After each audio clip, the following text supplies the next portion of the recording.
اللہ تعالیٰ نے بیٹیوں کو رحمت بنا کے بھیجا ہے کہ بیٹیاں رحمت ہیں، مگر وہی بیٹیاں جب سسرال جاتی ہیں تو اپنے ساس سسر، اپنے نند دیور کو کچھ نہیں سمجھتی ہیں، اپنی ماں کے چار تانے سنتی ہیں، اپنی ماں کو ذرا بھی تکلیف نہیں ہونے دیتی ہیں۔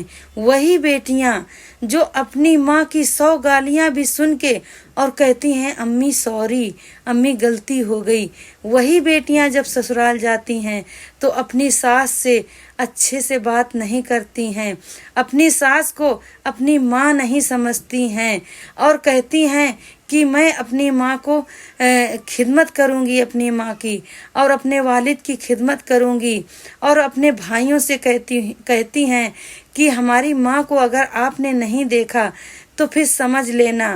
وہی بیٹیاں ہوتی ہیں۔ اگر ہر بہو وہی بہو ہوتی ہے، وہی بیٹی ہوتی ہے، ہر بہو یہ ٹھان لے کہ جیسے ہماری ماں ہے ویسے ہمارے ساس سسر ہیں، جیسے ہمارے گھر میں بھائی بہن ہے ویسے دیورانی دیور نند ہے، ویسا ہی سمجھ لے تو یہ جھگڑا ہی ساس بہو کا ختم ہو جائے۔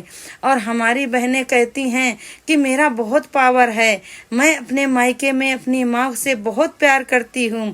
اے میری بیٹیوں، تم رحمت بنا کے بھیجی گئی ہو۔ اگر آپ کا شوہر چاہتا ہے کہ میری بیوی خدمت کرے تو آپ ذرا سی ان کی ماں کی خدمت کر لو گی تو کیا ہو جائے گا؟ اپنی ماں کو سمجھ کے ایسے سمجھو کہ اگر میری بھابھی آتی اور میری ماں کے ساتھ زیادتی کرتی تو مجھے بہت برا لگتا، میرا خون کھول اٹھتا۔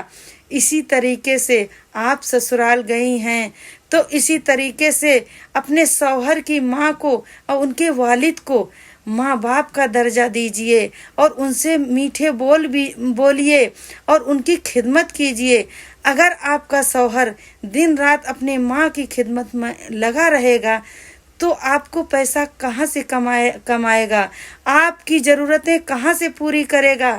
اے میری بیٹیوں، اپنے ساس سسر کو اپنے ماں باپ کا درجہ دیجئے۔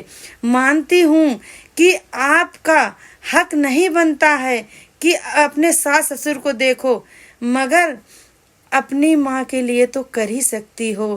اگر تم کسی کی ماں کی خدمت کرو گی تو تمہاری ماں کی کوئی اور لڑکی آ کے خدمت کرے گی، جیسا کرو گی ویسا ہی ملے گا۔ اس لیے اگر اپنی امی سے پیار کرتی ہو تو اس امی کا بھی خیال کرنا جو تمہارے شوہر کی امی ہے۔